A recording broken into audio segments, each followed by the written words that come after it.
লালসাময় একটা জীবন, লোভ, মরিচিকা, মায়াজাল। এই মায়াজালে আমরা আটকে আছি, ফলে মৃত্যুর কথা আমরা ভুলে গিয়েছি। পাগলের মতো ছুটছি, আরো টাকা লাগবে, আরো খ্যাতি লাগবে, আরো যশ লাগবে, আরো দাপট লাগবে। আমার এত টাকা দিয়ে কি হবে? এত সম্পদ দিয়ে কি হবে? এত ব্যস্ততা দিয়ে কি হবে? তোমার স্টপ, থামুন, অনেক হয়েছে। আন্না, থামুন, take a rest, take a breath and think about death. Think that you have to go back to your Lord. একটু বসেন না, একটু ভাবেন যে আমাকে চলে যেতে হবে, চলে যেতে হবে। এই কোলাহল, এই ব্যস্ততা, এগুলো থাকবে, থাকবো না আমি। সাইয়েদনা ওমর ফারুক বলেছেন, মুতু ক্বাবলা আন তামুতু, মরার আগে একবার মরো। হাসিবু ক্বাবলা আন তুহাসাবু আলাইকুম, তোমার হিসাব নেওয়ার আগে তুমি একবার নিজের হিসাবটা করো না।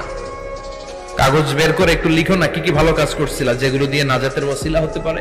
1 2 3, আর কি কি আকাম কুকাম করছো দেখো না, লিখে দেখো তোমার অবস্থাটা কি। মরার আগে একবার মরো। মরার আগে খাটের মধ্যে শুয়ে শটান করে চোখ বন্ধ করে একবার মরার ভান করে দেখেন কেমন লাগে। চোখটা বন্ধ করেন আর ভাবেন আপনি নাই, কি কি হতে পারে ভাবেন।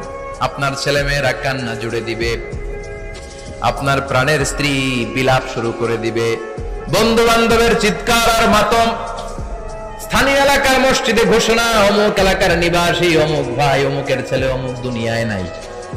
সব আত্মীয়রা চলে আসবে, ফেসবুকে স্ট্যাটাস দেয়া হবে, সবাই সবাইকে জানাবে বিকাল 4টায় অমুক হাই স্কুল ময়দানে আপনার জানাজা।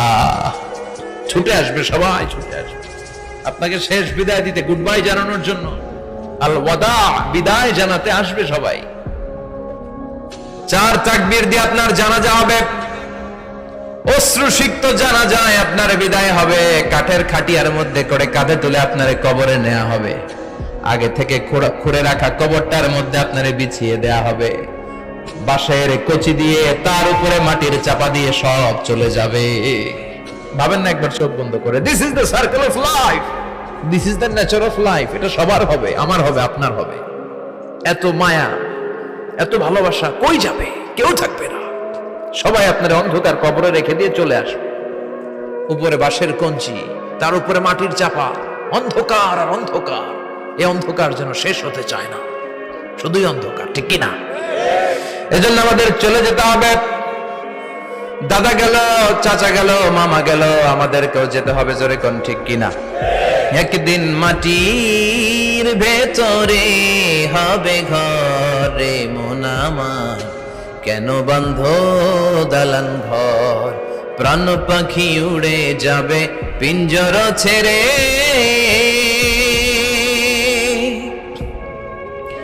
ধরা ধামে সবই রবে, তুমি যাবে চলে। বন্ধু বান্ধব যত, মাতা পিতা যারা সুত, সবই হবে তোমার পরে। মন আমার কেন বন্ধ দালান ঘর, একদিন মাটির ভেতরে হবে ঘরে মন আমার, কেন বন্ধ দালান ঘর, ঠিক কিনা? সব করে থাকবে, চলে যেতে হবে আমাদেরকে। এজন্য আখিরাতের কথা যেন আমাদের স্মরণ হয়। বিশ্বনবী বলতেন, নাহাইতুকুমান জিয়ারাতিল কুবুর, আমি তোমাদেরকে কবর জিয়ারত করতে আগে নিষেধ করতাম, কিন্তু এখন নিষেধাজ্ঞা প্রত্যাহার করে নিলাম। এখন সব সময় তোমরা কবরের সামনে যাবা আর জিয়ারত করবা। কবরস্থানে জানতো, বড়ুয়া কৃষ্ণপুরের এই গ্রামের কবরস্থান আছে কোন দিকে? পূর্ব দিকে আছে, গোখরার জলের ওদিকে। যান আপনারা, একটু যাবেন, একটু গেলে আখিরাতের কথাটা স্মরণ হবে।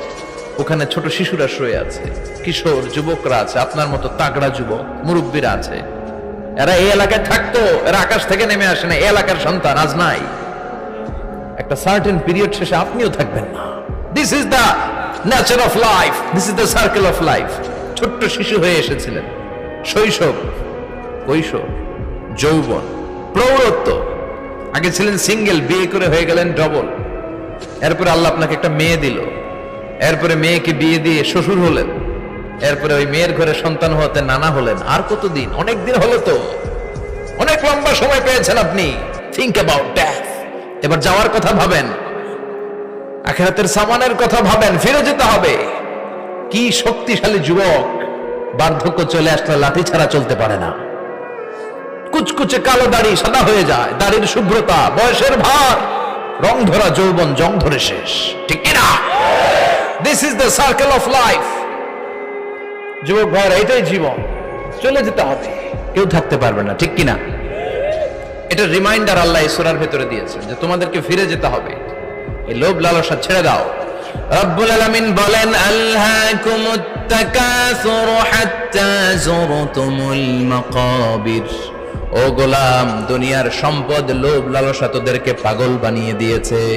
এই লোভ পাগলামি কোনোদিন তোদের থামবে না যতদিন না তোরা কবরে ঢুকবি, ঠিক কিনা? কার কথা? আল্লাহ বললেন, দুনিয়ার সম্পদ আর লোভ আর মোহে তোমরা গাফেল হয়ে গিয়েছো। আখিরাতের কথা বেমালুম তোমরা ভুলে গিয়েছো, কিন্তু আখিরাতে তোমাদের যেতেই হবে, কবরের বাড়িতে তোমাদের ঢুকতেই হবে, ঠিক কিনা? যেতেই হবে, আমরা ভুলে যাই। আলহাকুমুত তাকাসুর, অতিরিক্ত পাওয়ার লোভ, বেশি বেশি খাওয়ার লোভ, বেশি বেশি জমানোর লোভ মানুষকে গাফেল বানিয়ে দিয়েছে। এটা মানুষের স্বভাব, আরো চাই আরো চাই, এই স্বভাবটা আছে না নাই? দেখবেন ছোট বাচ্চারা মসজিদের দোয়া অনুষ্ঠান শেষে জিলাপি দেয় না? বরে কৃষ্ণপুর কি দেয়? আগে বাতাসা দিত না, এখন কি দেয়? জিলাপি দেয়, মিষ্টি দেয়।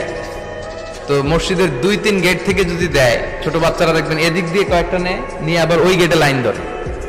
ওর হাত হলো ছোট হাত, ওর হাত ভর্তি জিলাপি, আর নেওয়ার জায়গা নেই, এরপর আরেক জায়গায় লাইন ধরছে, আরো লাগবে আরো লাগবে, এই আরো আরো আরো চাই। এই স্বভাবটাই মানুষকে কুড়ে কুড়ে শেষ করে দিয়েছে। এত লাগবে কেন তোমার?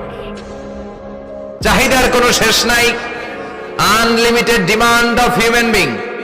যার আছে বেশি তার চাই বেশি, যার সাইকেল আছে তার হুন্ডা চাই, হুন্ডা আছে তো প্রাইভেট কার চাই, প্রাইভেট কার আছে তো প্লেন চাই, প্লেন আছে তো হেলিকপ্টার চাই, হেলিকপ্টার আছে তো ওইটা চাই, ওইটা আছে তো সেটা চাই, ঠিক কিনা? এলাকার মেম্বার যে হয়েছে চেয়ারম্যান হতে চায়, আছে না নাই? চেয়ারম্যান সাহেব এমপি হতে চায়, আছে না নাই? এমপি সাহেব মন্ত্রী হতে চায়, আছে না নাই? মন্ত্রী সাহেব প্রধানমন্ত্রী হতে চায়, আছে না নাই? কিন্তু এই দেশে সুযোগ নাই। কথা কন, এই দেশে প্রধানমন্ত্রী সিলেক্টেড, 2-3 জনের বাইরে কেউ প্রধানমন্ত্রী হতে পারবি না, ঠিক কিনা? আমার এই জীবনে তো আমি 2-3 জনই দেখলাম। বেগম খালেদা জিয়া, মাননীয় প্রধানমন্ত্রী শেখ হাসিনার ছোট্টবেলা দেখেছি এরশাদকে, আমরা তখন ছোট। তো মানুষের চাহিদার কোনো শেষ নাই, যার আছে বেশি তার চাই বেশি। এজন্য বিষ্ণু বলেছেন, উনজুরু ইলা মান হুয়া আসফালা মিন, তোমার চেয়ে যে খারাপ আছে ওর দিকে তাকাও। ওয়ালা তানজুর মান হুয়া আ'লা মিন, তোমার চেয়ে যে ভালো আছে ওর দিকে তাকাও না, তোমার চেয়ে যে খারাপ অবস্থানে আছে ওর দিকে তাকাও। অনেকে নিজের অবস্থান নিয়ে সুখী না, এরকম আছে না নাই? আল্লাহ আমার এটা দিল না রে, ওইটা দিল না রে, পাইলাম না রে, কিচ্ছু হয় না, কি করব জীবনে, হতাশ। আসলে আছে কিন্তু অনেক, কিন্তু শুকরিয়া নাই, ডাকাত, ঠিক কিনা? নিজের অবস্থান নিয়ে সুখী না, কিন্তু অনেক লোক আছে তারা আপনার অবস্থানে পৌঁছতে চায়। তাদের দিকে তাকিয়ে দেখেন, আপনি যে অবস্থানে আছেন এই অবস্থানে পৌঁছাটা অনেকের কাছে স্বপ্ন। তারা প্রতিনিয়ত সংগ্রাম আর স্ট্রাগল করে যাচ্ছে আপনার অবস্থানে পৌঁছতে, আর আপনি এটা নিয়ে সন্তুষ্ট না। শেখ সাদির নাম শুনেছেন? বালাগাল উলা কাশাফাত দুজা, এই কবিতাটার রচয়িতা ইরানের বিখ্যাত এক কবি। উনি একবার আর্থিক সমস্যার মধ্যে দিয়ে সময় কাটাচ্ছেন, টাকা নাই, পয়সা নাই, পায়ে দেওয়ার মতো জুতা নাই। উনি খুব দুঃখ পেলেন, হায় রে, আমি ইরানের এত বড় কবি, আমার পায়ে দেওয়ার মতো জুতা নাই।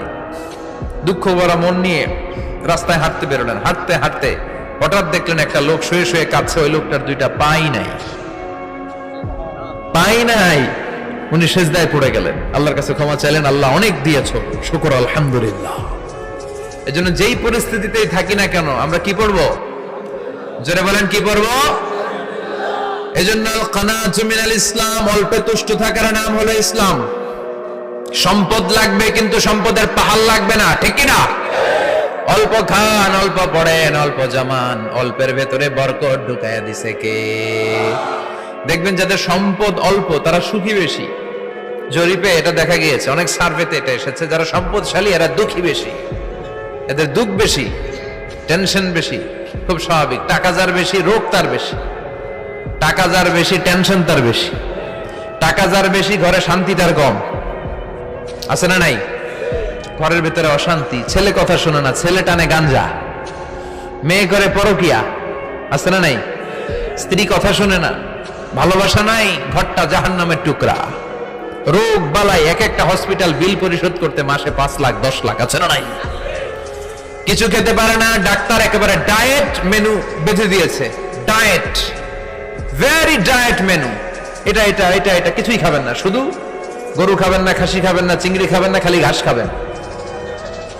ইচ্ছে মতো ঘাস খাবেন, মানে ঘাস জাতীয় যত আইটেম আছে সব খাবেন, শাক খাবেন, সবজি খাবেন, সালাদ খাবেন। গরু, চিংড়ি, মুরগি, গোশত, ইলিশ কিছু খেতে পারে না। তাহলে রোগ বেশি, খাওয়ার মজা নাই, ঘরে সাংসারিক শান্তি নাই, খালি বেড়াম আর বেড়াম। ঠিক কিনা? কিন্তু সম্পদের পাহাড় ঘটেছে। আর অল্প যারা খায়, অল্প পড়ে, রিক্সাওয়ালা, কুলিওয়ালা, অল্প বেতনের চাকরি, কিন্তু হক হালালি মেনে চলে, দেখবেন শান্তি আছে অনেক। হ্যাঁ, বাসা ভাড়া দেয়, ফ্যামিলি চালায়, বাচ্চাদের স্কুল বিল, এরপরও মাস শেষে 1-2 হাজার টাকা হাতে থেকে যায়। আর ওর প্রতি মাসে 10 কোটি টাকা ইনকাম, তারপরও ব্যাংকের ঋণ আছে না নাই? সুখ কারে বলে? কিভাবে আপনি সুখকে ডিফাইন করবেন? সুখ তো টাকায় কিনা যায় না। শান্তি টাকা দিয়ে হয় না, শান্তি দেওয়ার মালিক কে?